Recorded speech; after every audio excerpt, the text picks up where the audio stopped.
Hello everyone, welcome back to step up academy. मैं मयंक पालीवाल, आपका accountancy का मेंटर। और आज बच्चों हम स्टार्ट करने जा रहे हैं क्लास 12 अकाउंटेंसी का part B, analysis of financial statement का चैप्टर नंबर 3 पे बच्चों हम लोग पहुंच चुके हैं, जो कि है अकाउंटिंग रेशियोज। बड़ा ही इंपॉर्टेंट चैप्टर है और बड़ा ही इंटरेस्टिंग चैप्टर है। लेकिन आज बच्चों मैं यहां पर कुछ डिफरेंट चीज आप लोगों के लिए लेकर आया हूं। लेक्चर 2 में मैं आपके लिए लेकर आया हूं बेसिक फॉर्मुलेज। अब ये बेसिक फॉर्मुलेज क्या है और ये अकाउंटिंग रेशियोज के अंदर जो फॉर्मुलेज है उनमें क्या डिफरेंस मैं आपको बता दूं। If you remember previous lecture में हमने देखा था कि अगर हम रेशियोज का क्लासिफिकेशन करते हैं तो हमारे पास 4 हेड्स थे, लिक्विडिटी रेशियो, इसके अलावा सॉल्वेंसी रेशियो, एक्टिविटी और turnover ratio and profitability ratio. तो ये आपके रेशियोज की मेन कैटेगरीज है और इनके अंदर भी आपको बहुत सारे अलग अलग रेशियोज जो है वो कैलकुलेट करने पड़ते हैं और हर एक रेशियो का अपने आप में एक सेपरेट फॉर्मूला होता है। लेकिन उन फॉर्मुलेज तक पहुंचने से पहले आपको इस चैप्टर के अंदर जो बेसिक फॉर्मुलेज यूज होने वाले हैं वो आपको पहले प्रिपेयर कर लेने चाहिए। और यहां पर मैं आप लोगों की गारंटी ले सकता हूं कि अगर आप लोगों ने ये बेसिक फॉर्मुलेज मेरे साथ आज कवर कर लिए तो अकाउंटिंग रेशियोज में दूरों दूरों तक किसी भी तरीके की कोई भी प्रॉब्लम आप लोग फेस नहीं करोगे। यहां सबसे बड़ी प्रॉब्लम क्या है, हर एक स्टूडेंट यही कहता है सर इतने सारे फॉर्मुलेज हैं कैसे याद करें। तो मैं उनको आंसर देता हूं कि बच्चों फॉर्मुलेज याद करने की जरूरत नहीं है, आप फॉर्मूला बनाना सीख लीजिए। तो एक चीज मैं आपको बता दूं, ये मैं अपने इतने साल के टीचिंग एक्सपीरियंस से आप लोगों के लिए लेकर आया हूं। ये आपको किसी भी वेबसाइट पे, किसी भी बुक में, किसी भी रिफ्रेशर मतलब जो आप रिव्यूज करते हैं जस्ट लाइक ग्रेवाल या फिर एनसीईआरटी का बुक, तो यहां पर आपको ये सारे के सारे एक जगह डायरेक्टली नहीं मिलने वाले हैं। ये मैंने अपने टीचिंग एक्सपीरियंस से बच्चों आप लोगों के लिए बनाए हैं। तो यहां मैं आपको बता दूं कि हम यहां अकाउंटिंग रेशियोज के जो फॉर्मूले होते हैं, ठीक है, जैसे करंट रेशियो इक्वल्स टू होता है current assets upon current liabilities, liquid ratio equals to होता है liquid assets upon current liabilities, जो कि हम लोग नेक्स्ट लेक्चर में कवर करने वाले हैं, उनकी बात मैं नहीं कर रहा हूं। आपके पास जितने भी ये रेशियोज है ना, liquidity, solvency, activity, turnover ratio और प्रॉफिटेबिलिटी, इनके अंदर जितने भी रेशियोज में जो फॉर्मूले लगते हैं उन फॉर्मूलेज को सही तरीके से सॉल्व करने के लिए पहले इन फॉर्मूलेज को आपको समझना पड़ेगा। तो ये वो बेसिक फॉर्मूलेज हैं जो आपको पूरा का पूरे यूनिट में काम आने वाले हैं। और ये बस 9 या 10 फॉर्मूले बच्चों अगर आप लोग याद कर लो तो पूरा का पूरा चैप्टर हमारे लिए समझना बहुत ही आसान हो जाता है। और एक चीज मैं आपको बता दूं, बिल्कुल भी रटवाने वाला नहीं हूं, रटने पे तो मैं बिलीव ही नहीं करता हूं बच्चों। मैं यहां पे आपको एक एक चीज समझाने वाला हूं। ये जो फॉर्मूलेज हैं ये अपने ऐसे मन से नहीं बना दिए गए, इनके पीछे लॉजिक होता है और उस लॉजिक को हम समझेंगे तो फॉर्मूले बिल्कुल भी रटने की जरूरत नहीं है। और बार बार बोल रहा हूं बच्चों, इस बात को ध्यान रखना, अगर आपको ये बेसिक 10 फॉर्मूले याद नहीं है या जितने भी 8 और 9 मैंने एग्जैक्टली इनको काउंट नहीं किए, अगर आपको ये बेसिक फॉर्मूलेज याद नहीं है आप कभी भी अकाउंटिंग रेशियोज जैसे चैप्टर को सॉल्व ही नहीं कर पाओगे। तो बच्चों बिना देरी करे स्टार्ट करते हैं। आप देख सकते हैं यहां पे सबसे पहले लिखा है कि total liabilities always equals to total assets. तो वैसे तो मैं यहां पे बोल सकता हूं आप लोगों से कि भाई मुझे ये चीज को प्रूव करने की जरूरत नहीं है, क्योंकि आपको भी पता है कि जब हम बैलेंस शीट बनाते हैं तो बैलेंस शीट में हमारा एसेट साइड और लायबिलिटी साइड दोनों हमेशा बराबर ही आना चाहिए, तब हम मानते हैं कि हमने सारे ट्रांजैक्शंस को सही रिकॉर्ड किया होगा। लेकिन ऐसा नहीं बच्चों, अगर मैं इसको समझने की कोशिश करूं तो आपको याद आ जाएगा कि हमने सर इसी चीज को ना पिछले साल कुछ इस तरीके से पढ़ा था कि capital plus liabilities, capital plus liabilities always equals to total assets. हमारे पास जितनी भी एसेट्स होते हैं बच्चों वो कहां से फाइनेंस्ड होते हैं, एक हिस्सा उसका कौन लेकर आता है, ओनर, और एक उसका हिस्सा कौन लेकर आता है, आउटसाइडर। मतलब मैं आपसे कहना क्या चाह रहा हूं, अगर आप इस इक्वेशन को समझना चाहते हैं जो कि बिल्कुल इसके बराबर ही है, यहां पर कैपिटल और लायबिलिटीज को हमने क्या ले लिया है, टोटल लायबिलिटीज, ठीक है ना।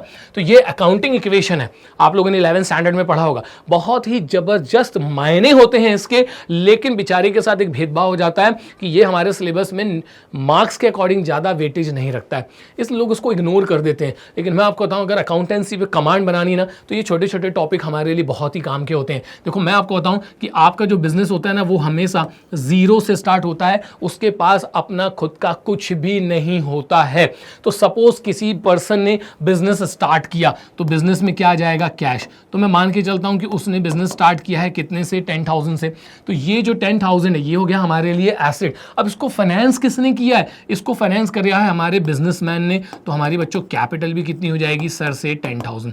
Is that clear. अब आप क्या कर रहे हैं, आपको एक मशीनरी की जरूरत है और उस मशीनरी को आप परचेज कर रहे हैं क्रेडिट पे, ठीक है। बहुत सिंपल मैं यहाँ पे जो है कैलकुलेशंस ले रहा हूँ। तो अगर मैं बात करूँ यहाँ पे मशीनरी की, हमको एक मशीनरी की जरूरत थी तो भाई हमने यहाँ पे मशीनरी ले ली कितने की, 5,000 रुपीज़ की। लेकिन ये जो मशीनरी है ये आपने कैश में ना खरीदते हुए आपने इसको क्रेडिट पे परचेज किया है। तो बच्चों यहाँ पर ना आपकी एक लायबिलिटी भी क्रिएट हो जाएगी जाएगी up to the extent of 5000। तो जरा आप इसको समझने की कोशिश करिएगा कि हमारे पास जो टोटल एसेट्स है वो टोटल एसेट्स अब कितने के हो चुके हैं, 15,000 के।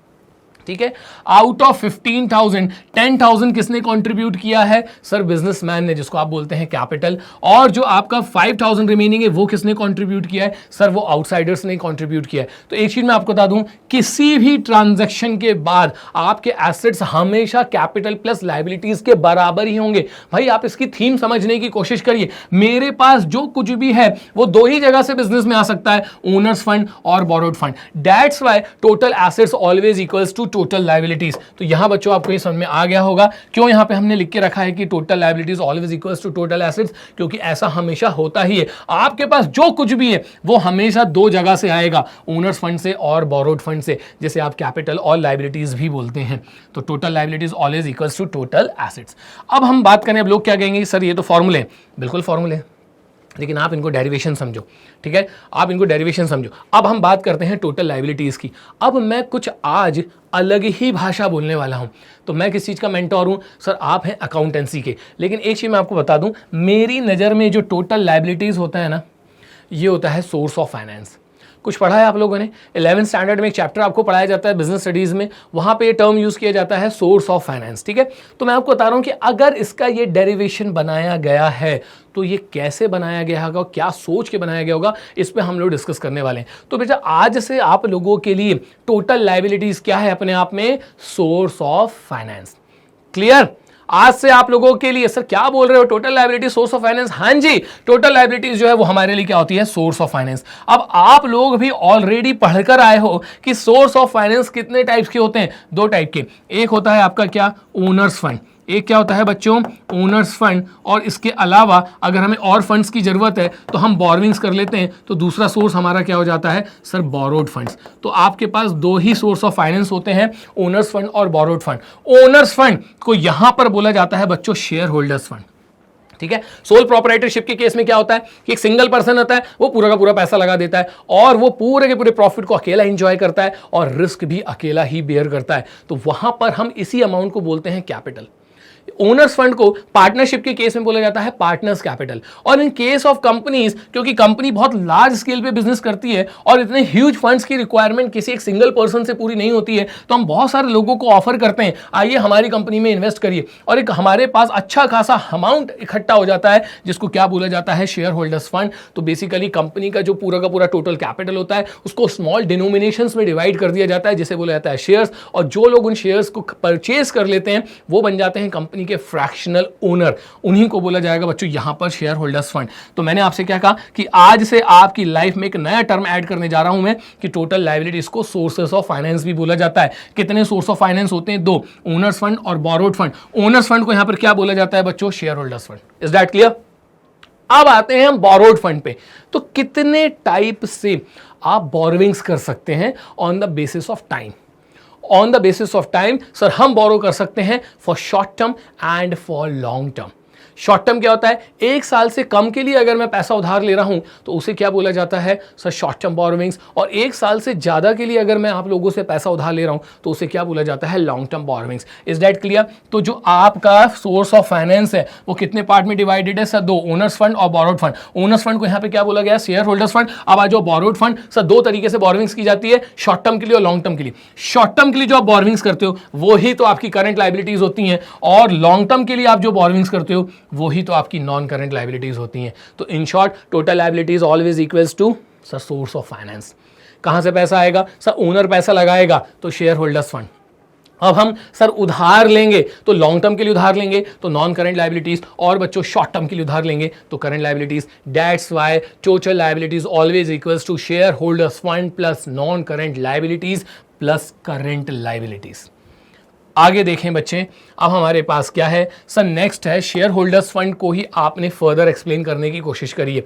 तो कितने टाइप के शेयर्स पढ़े हैं आप लोगों ने 11th स्टैंडर्ड में, सर दो तरीके के शेयर्स पढ़े हैं आपने, हाँ जी, इक्विटी शेयर्स और प्रेफरेंस शेयर्स। तो आप देख सकते हैं जो पैसा मैंने इक्विटी शेयर होल्डर से लिया होगा वो कहाँ चला जाएगा, इक्विटी शेयर कैपिटल में। जो अमाउंट मैंने प्रेफरेंस शेयर होल्डर वालों से लिया होगा वो पैसा किस में चला जाएगा, प्रेफरेंस शेयर कैपिटल में।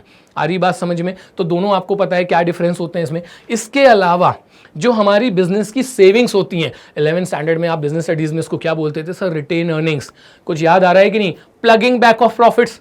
सर आप क्लास 12 का अकाउंटेंसी को कहां रिलेट कर रहे हैं क्लास 11 के बिजनेस स्टडीज से? अरे भाई एक ही चीज है बस यहां पर बोलने का और समझने का तरीका क्या हो रहा है, चेंज हो रहा है। तो अगर मैं आपसे बात करूं शेयर होल्डर्स फंड की, तो we are talking about owners fund here. तो जो इक्विटी वाले पैसा लगाएंगे वो चला जाएगा इक्विटी शेयर कैपिटल में, जो प्रेफरेंस वाला पैसा लगाएंगे वो चले जाएगा प्रेफरेंस शेयर कैपिटल में। अरे भाई बिजनेस की कोई सेविंग्स भी तो होंगी जिनको आप लोग रिटेन अर्निंग्स बोलते हैं। यहां उन्हीं रिटेन अर्निंग्स को बोला जाता है रिजर्व्स एंड सरप्लस। तो बिजनेस की जो भी सेविंग्स है वो बिजनेसमैन की होती हैं, इसलिए इनके फंड में उसको क्या कर दिया जाता है, ऐड कर दिया जाता है। और इनकेस अगर हमारे पास किसी तरीके का कोई लॉस है तो वो लॉस इसी शेयर होल्डर्स फंड में से सब्ट्रैक्ट भी कर दिया जाता है। तो शेयर होल्डर्स फंड कैसे याद रखेंगे आप लोग? सर ने बताया था दो तरीके के शेयर्स होते हैं, इक्विटी शेयर्स और प्रेफरेंस शेयर्स। तो जो पैसा हमने इक्विटी शेयर होल्डर से लिया है इक्विटी शेयर कैपिटल, जो पैसा हमने प्रेफरेंस शेयर्स वालों से लिया है प्रेफरेंस शेयर कैपिटल। ठीक है, इसके अलावा जो बिजनेस की सेविंग्स होती हैं वो सारी कहां रखी रहती हैं, अलग अलग नाम से, रिजर्व्स एंड सरप्लस। ये बहुत लेमेन्स लैंग्वेज में समझा रहा हूं मैं आपको। और अगर कोई लॉस है तो कहां से माइनस कर दिया जाएगा सर, ओनर्स फंड में से माइनस कर दिया जाएगा। तो इन शॉर्ट जल्दी से मेरे साथ आंख बंद करके गुनगुना लो इसको कि share holders fund equals to equity share capital plus preference share capital plus reserves and surplus, and if there is any accumulated losses it will be subtracted from shareholders fund। तो एक चीज बताऊं, जैसे जैसे आगे बढ़ते जाते हो ना, पीछे का याद करते चले जाओ। तो सबसे पहला मैंने आपको क्या देके रखा है, total liabilities always equals to total assets. Clear, proof भी करके दिखाया है। उसके बाद टोटल लायबिलिटीज को हमने बोला सोर्स ऑफ फाइनेंस। अब उसके अंदर हमने क्या बोला sir, share holders fund plus non current liabilities plus current liabilities. अब ये मैं कैसे याद रख रहा हूं कि ओनर्स फंड जो है वो है शेयर होल्डर्स फंड, और जो आपके बोरोड फंड्स हैं उसमें लॉन्ग टर्म वाले फंड्स जो होते हैं उनको नॉन करंट लायबिलिटीज बोला जाता है, और जो शॉर्ट टर्म वाले फंड होते हैं उन्हें करंट लायबिलिटीज बोला जाता है। अब आ जाइए शेयर होल्डर्स फंड पे, हम बेसिकली हम उसको क्या करते जा रहे हैं, खोलते जा रहे हैं, है ना। तो शेयर होल्डर्स फंड में दो तरीके के शेयर्स होते हैं, तो equity share capital plus preference share capital. Savings जो होती हैं बिजनेस की वो चली जाएंगी रिजर्व्स एंड सरप्लस में, and if there is any loss that will be subtracted from share holders fund. अगला हमारे पास क्या है, नॉन करंट लायबिलिटीज। तो बच्चों जो आपकी नॉन करंट लायबिलिटीज होती हैं, डिफाइन करिए पहले इसको। नॉन करंट लायबिलिटीज उन लायबिलिटीज को बोला जाता है जिनको रीपे करने के लिए हमारे पास मोर देन 12 मंथ्स होते हैं। तो ऐसी लायबिलिटीज जिन्हें हमें लॉन्ग टर्म में पे करना पड़ता है उन्हें क्या बोला जाता है, नॉन करंट लायबिलिटीज। तो नॉन करंट लायबिलिटीज बच्चों दो तरीके से निकाली जाती हैं, लॉन्ग टर्म बोरोविंग्स जो कि आपको पे करना ही करना है, और लॉन्ग टर्म प्रोविजंस जो कि आपको पे करना पड़ सकता है। You know what do mean by provisions? Students लोग एमबीए पास कर लेते हैं और वो प्रोविज़न को भी ढंग से नहीं समझ पाते हैं। आपको पता है प्रोविज़न क्या है? प्रोविज़न है फ्यूचर में होने वाले एक्सपेंसेस का प्रेजेंट में अरेंजमेंट। प्रोविजंस क्या होते हैं? ऐसे खर्चे जो कि हमको पता है कि फ्यूचर में होने वाले हैं लेकिन हम उसका अरेंजमेंट पहले से ही कर लेते हैं, उन्हें क्या बोला जाता है, लॉन्ग टर्म प्रोविजंस। तो कहीं ना कहीं फ्यूचर में आगे जाके आपको इनको खर्चा करना ही है और ये पैसा आपको लॉन्ग टर्म में लौटाना ही है। तो नॉन करेंट लायबिलिटीज का बच्चों हमारा फॉर्मूला क्या बन जाएगा, long term borrowings plus long term provisions. ऐसा अमाउंट जो कि हमें लॉन्ग टर्म में देना ही है और ऐसा अमाउंट जो कि हमें लॉन्ग टर्म में देना पड़ सकता है। तो यहां आ गया बच्चों आपका नॉन करेंट लायबिलिटीज। इसके बाद मैं बच्चों यहां पर आता हूं तो हमारे पास है टोटल डेट। अब यहां से ना डिफरेंस निकालते चलना। There is difference between total debt and total liabilities. Total liabilities अपने आप में एक ब्रॉड कॉन्सेप्ट है, उसके अंदर ओनर्स फंड और बोरोड फंड दोनों ही इंक्लूडेड होता है। लेकिन if you are talking about total debt, इसके अंदर सिर्फ और सिर्फ बोरोड फंड्स हैं। टोटल डेट का मतलब सिर्फ और सिर्फ बोरोड फंड्स। हमने टोटल कितना उधार लेके रखा है उसको क्या बोला जाएगा, टोटल डेट। अब जल्दी से बता दो, अभी पीछे कुछ भी मत देखिएगा, अब जल्दी से बता दो कितने तरीके से उधार लिया जा सकता है on the basis of time. Sir long term के लिए और शॉर्ट टर्म के लिए। तो जब आप लॉन्ग टर्म के लिए पैसा उधार लेते हैं तो उसे बोला जाता है नॉन करेंट लायबिलिटीज, और जब आप शॉर्ट टर्म के लिए पैसा उधार लेते हैं उसे बोला जाता है करेंट लायबिलिटीज। दोनों उधार को ऐड कर दीजिए तो आपकी बन जाएगी टोटल डेट्स या फिर बोरोड फंड। ये भी क्लियर है। उसके बाद बच्चों अब अगला है हमारे पास टोटल एसेट्स। अब टोटल एसेट्स में कई नए टर्म्स भी इस बार आपके सामने इंट्रोड्यूस होने वाले हैं, ठीक है ना। तो टोटल एसेट्स इक्वल्स टू होता है sir non current assets. Non current assets आपके वही एसेट्स हैं जिन्हें आप लास्ट ईयर तक फिक्स्ड एसेट्स बोलते थे।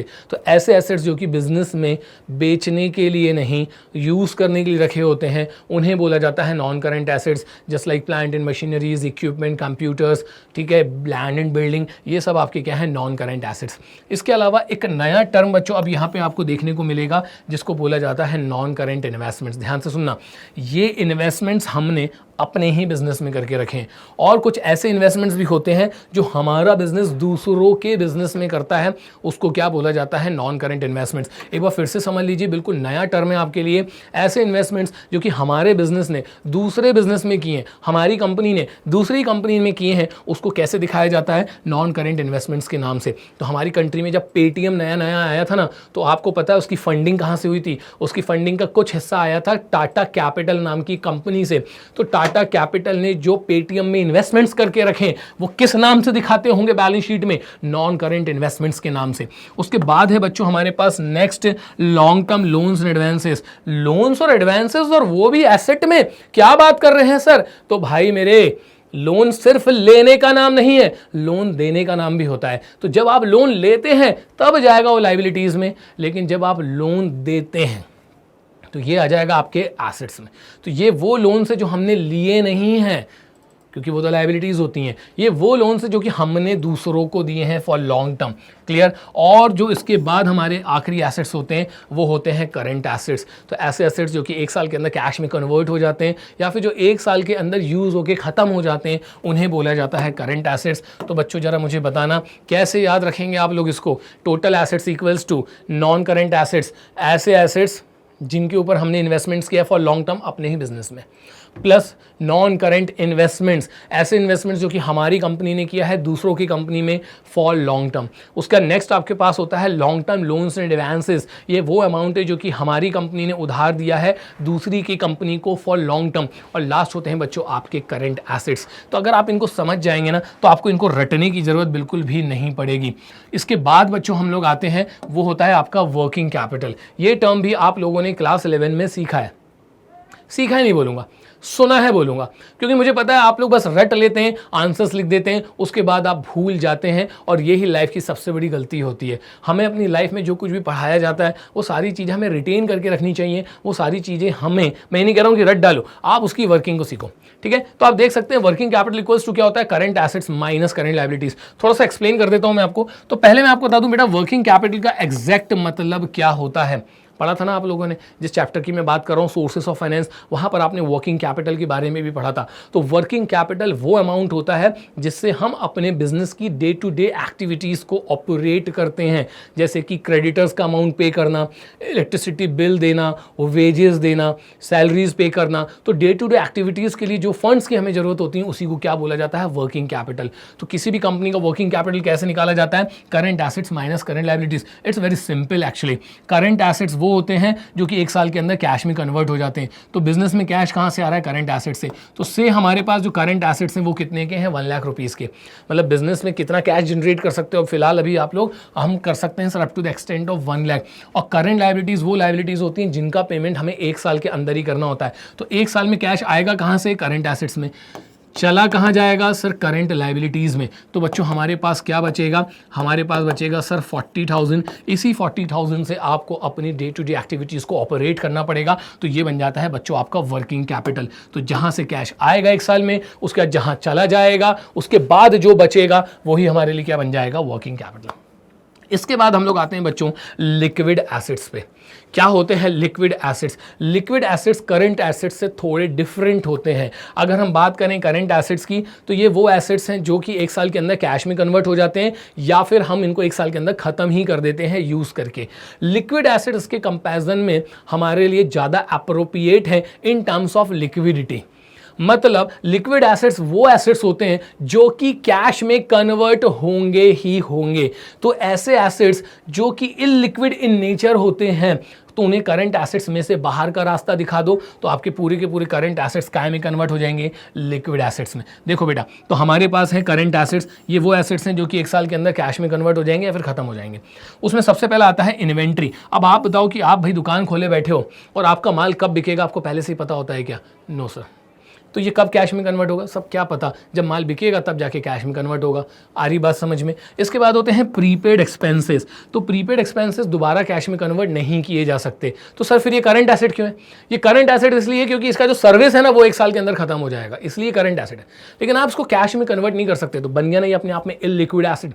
अब आप मुझे बताइए कि कोई हमारा एम्प्लॉय है और आपने उसके घर में कोई मजबूरियों के चक्कर में उसे एडवांस में कुछ सैलरी दे के रखा है, तो वापस ले लोगे क्या? बिल्कुल भी नहीं।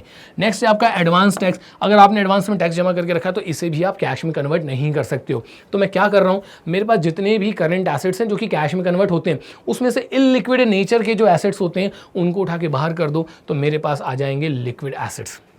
जैसे कि कैश, सब तो है लिक्विड एसेट्स। बैंक बैलेंस, या जब चाहो तब जाके बैंक को कैश में कन्वर्ट कर लो, क्या है? Liquid asset. डेटर्स, कब पैसा देंगे हमको पहले से ही पता होता है, तो ये भी किसके अंदर आ जाएंगे? आपके लिक्विड एसेट्स के अंदर। Marketable securities, short term investments, ये सारी चीज़ें क्या होती हैं? लिक्विड एसेट्स होती हैं, जिन्हें बड़ी जल्दी काय में कन्वर्ट किया जा सकता है, कैश में कन्वर्ट किया जा सकता है। तो कैश में तो इसको भी किया जा सकता है, इनको हालांकि नहीं किया जा सकता। तो हम क्या कर रहे हैं कि करंट एसेट्स में से इलिक्विड एसेट्स को उठा के बाहर कर देते हैं। तो अब मेरे पास जितने भी एसेट्स होंगे they are ready to convert into cash.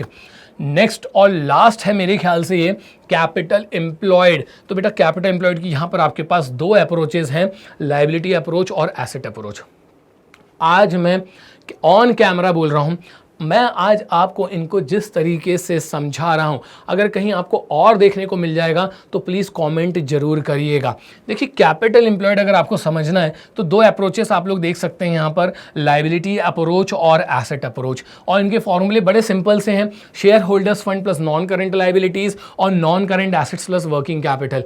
लेकिन अगर आपने रट लिया और उसको सीखा नहीं ना, तो वो लाइफ में आपके किसी भी काम का नहीं है। आप इसको रट के क्वेश्चन सॉल्व कर लेंगे, इवन आपको मार्क्स भी मिल जाएंगे, बहुत अच्छी जगह आपका एडमिशन भी हो जाएगा। लेकिन वहां जब आपसे बोलेंगे बेटा पढ़कर आए हो ना सारी चीजें, इसका एप्लीकेशन करके दिखाओ, तो आप क्या बोलेंगे? अरे सर हमें तो बस फॉर्मूला आता है, पता नहीं कैसे यूज किया जाता है। तो सीखो यार, इनको सीखो। देखो कैसे करेंगे मैं आपको बताता हूं, कैसे करेंगे मैं आपको बताता हूँ, बहुत शॉर्ट में समझाऊंगा मैं आपको। पहले मैं आपको बता दूं कि भाई कैपिटल एम्प्लॉयड का मतलब समझ लो होता क्या है। कैपिटल एम्प्लॉयड का मतलब है वो अमाउंट जो कि आपने अपने बिजनेस में इंगेज कर दिया है। इंगेज करने का मतलब आप उसको इजीली विड्रॉ नहीं कर पाएंगे। जो आपने अपने अमाउंट जो है वो इंगेज कर दिया है, इन्वेस्ट कर दिया है, जिसको आप इजीली विड्रॉ नहीं कर पाएंगे, उसे बोला जाता है capital employed. Is that clear? अब आप देखो, एक यहां पर है लायबिलिटी अप्रोच और एक यहां पर है एसेट अप्रोच। अब मैं आता हूं लायबिलिटी अप्रोच पे। तो बच्चों जरा मुझे जल्दी से बताना, लायबिलिटी को मैंने आपसे क्या कहा था? सर आपने लायबिलिटी को एक्सप्लेन किया था as a source of finance. ये जितनी भी हमारी लायबिलिटीज होती हैं ये हमारे लिए क्या है? सोर्स ऑफ फाइनेंस है। तो इफ यू रिमेंबर, शॉर्ट में लिख रहा हूं मैं यहाँ पे, टोटल लायबिलिटीज इक्वल्स टू, मैंने आपको बताया था share holders fund plus non current liabilities plus current liabilities. यही बताया था ना कि बिजनेस में पैसा आता कहां से? देखो भाई पैसा इंगेज वही कर पाओगे ना जो आएगा। तो आपने जो अमाउंट इंगेज करके रखा है ना वो यहीं से आया है, ठीक है, क्योंकि ये सोर्स ऑफ फाइनेंस होता है। तो ये होता है ओनर्स फंड, ये बिजनेस में तब तक लगा रहता है जब तक बिजनेस बंद नहीं हो जाता है। ये होती है नॉन करंट लायबिलिटीज, ये वो अमाउंट होता है जिसको आपको पे करने के लिए कई साल का समय मिलता है। और ये होती है करंट लायबिलिटीज, इनका पैसा आपको 1 साल के अंदर ही देना पड़ता है। तो जरा देखना कि बिजनेस में पैसा आता कहां से है? सर 3 जगह से आता है। एक होता है शेयर होल्डर्स फंड, एक होती है नॉन करंट लायबिलिटीज, एक होती है करंट लायबिलिटीज। लेकिन सर इन तीनों सोर्स में से ये जो है ना, ये 1 साल के अंदर ही अपना पैसा लेके चले जाते हैं। तो फिर बिजनेस में किसका पैसा एंगेज रहता है? सर शेयर होल्डर्स फंड और नॉन करंट लायबिलिटीज वाले का। That's why capital employed equals to share holders fund plus non current liabilities, क्योंकि ये वो अमाउंट है जो कि हमारे बिजनेस में एंगेज रहता है। तो अमाउंट आ कहां से रहा है? सर यहां से, यहां से, यहां से। लेकिन इन तीनों में से सबसे पहले पैसे लेके कौन फुर्र हो जाता है? सर करंट लायबिलिटीज वाला। तो किनका किनका पैसा बिजनेस में टिकता है? सर शेयर होल्डर्स फंड वाले का और नॉन करंट लायबिलिटीज वाले का। ये सबसे आखिरी में पैसा लेके जाते हैं और इनका रीपे करने के लिए हमें कई साल का समय मिलता है। तो आप देखेंगे कि आपका कैपिटल एम्प्लॉयड इक्वल्स टू क्या बन जाएगा? Share holders fund plus non current liabilities. एकदम क्लियर? अब चूंकि मैं आपको बता चुका हूं कि total liabilities always equals to total assets, तो यहां देखो बच्चों, अब मैं आ जाता हूं टोटल एसेट्स में, है ना भैया, यही टोटल लायबिलिटीज हमेशा किसके बराबर होती हैं? टोटल एसेट्स के। तो टोटल एसेट्स का हमने क्या फॉर्मूला देखा था? Sir non current assets plus non current investments plus long term loans and advances plus current assets. Clear? तो मैं यहां से भी पता चला सकता हूं कि हमारा कैपिटल एम्प्लॉयड बिजनेस में कितना है। बहुत ध्यान से देखिएगा, ठीक है। अब मैं इस फॉर्मूले को जस्टिफाई करके दिखा रहा हूं कि क्यों ये इसके बराबर ही है। भाई जो भी पैसा आया काय में कन्वर्ट हो गया, एसेट में। इसमें से इनका पैसा बाहर चला गया क्योंकि ये 1 साल के अंदर ही ले लेते हैं, तो कैपिटल एम्प्लॉयड हो गया share holders fund plus non current liabilities. अब यहां देखो ये पूरा का पूरा पैसा काय में कन्वर्ट हो जाता है सर, टोटल एसेट्स में। अब टोटल एसेट्स में से सबसे पहले आता हूं बच्चों मैं नॉन करंट एसेट्स पे। तो नॉन करंट एसेट्स वो होते हैं जिनमें मैंने इन्वेस्टमेंट किया है अपने ही बिजनेस में, ठीक है ना।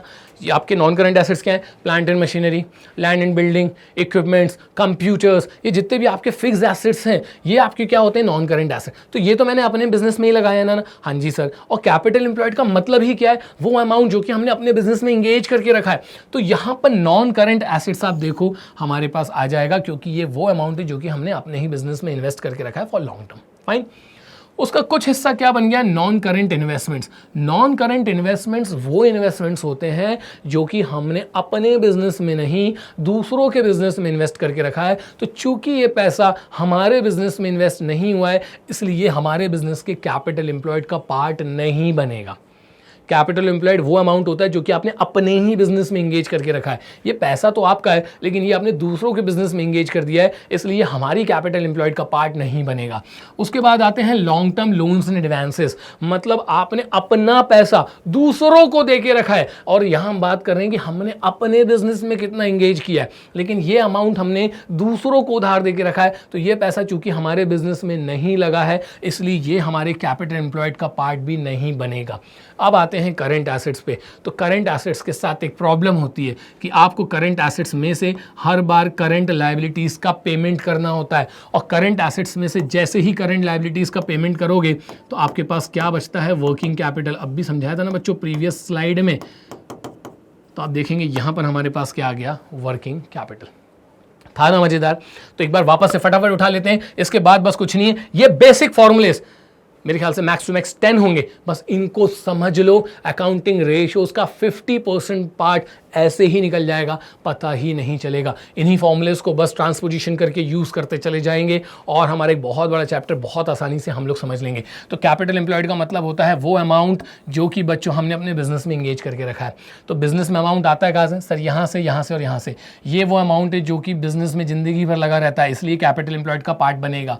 ये वो अमाउंट होता है जो कि सर हमने लॉन्ग टर्म के लिए उधार लेके रखा है, तो ये भी बिजनेस में इंगेज रहेगा, इसलिए यहाँ पर आएगा। लेकिन सर जब करंट लायबिलिटीज का जो पैसा होता है वो हमें 1 साल के अंदर ही देना होता है, ये 1 साल के अंदर ही अपना पैसा लेके फुर्र हो जाते हैं, तो इनका पैसा बिजनेस में इंगेज नहीं होता है। इसलिए यहाँ कैपिटल एम्प्लॉयड के फॉर्मूले में आपको यहाँ पर करंट लायबिलिटीज देखने को नहीं मिलेगा। क्या देखने को मिलेगा? Share holders fund plus non current liabilities. और अब आता हूं बच्चों मैं, बिल्कुल लास्ट है हमारा कैपिटल एम्प्लॉयड का एसेट अप्रोच। तो ये अमाउंट हमारे बिजनेस में नहीं होता है, ये नहीं होता है, ये होता है, लेकिन इसमें से करंट लायबिलिटीज का पेमेंट किया जाता है। तो बचता क्या है? वर्किंग कैपिटल, और यहाँ क्या रहता है? Non current assets. तो हमारा फॉर्मूला बन जाता है capital employed equals to non current assets plus working capital. तो यहाँ बच्चों मैंने आप लोगों के लिए सारे के सारे जो फॉर्मूलेज हैं, बेसिक फॉर्मूलेज हैं बेसिकली, ये सारे के सारे बेसिक फॉर्मूलेज जो है बच्चों वो मैंने आपको एक एक करके बहुत ही डिटेल में एक्सप्लेन कर दिए हैं। क्लियर? अब देखो कैसे याद करना है मैं आपको बताता हूं, मैं रट कर नहीं आया हूं। सबसे पहले आपका फॉर्मूला हो जाएगा total liabilities always equals to total assets. फिर आप खोलिएगा टोटल लायबिलिटीज को, तो वो होता है share holders fund plus non current liabilities plus current liabilities. Clear? Next आपका बच्चों यहां पर निकल कर आएगा शेयर होल्डर्स फंड। तो इसका फॉर्मूला होगा equity share capital plus preference share capital plus reserves and surplus minus accumulated profit and losses. उसके बाद है नॉन करंट लायबिलिटीज, तो यहां जाएगा long term borrowings plus long term provisions. इसके बाद है बच्चों आपके पास टोटल डेट, ये होता है non current liabilities plus current liabilities. Total assets में आ जाएगा non current assets plus non current investment plus long term loans advances plus current assets. और इसके बाद बच्चों हमारे पास होता है working capital, current assets minus current liabilities, और लिक्विड एसेट्स। करंट एसेट्स में से इलिक्विड एसेट्स को हटा दो, inventory, prepaid expenses, advance tax, तो वो बन जाएगा आपका लिक्विड एसेट्स। और लास्ट में आपके पास होता है बच्चों कैपिटल एम्प्लॉयड, जो कि मैं बहुत ही डिटेल में एक्सप्लेन कर चुका हूं, share holders fund plus non current liabilities और non current assets plus working capital. तो इन फॉर्मूलों को बहुत अच्छे से प्रिपेयर कर लो। मिलते हैं अगले लेक्चर में, जहां पर अब हम इनके न्यूमेरिकल स्टार्ट करने जा रहे हैं। Don't miss. जय हिंद।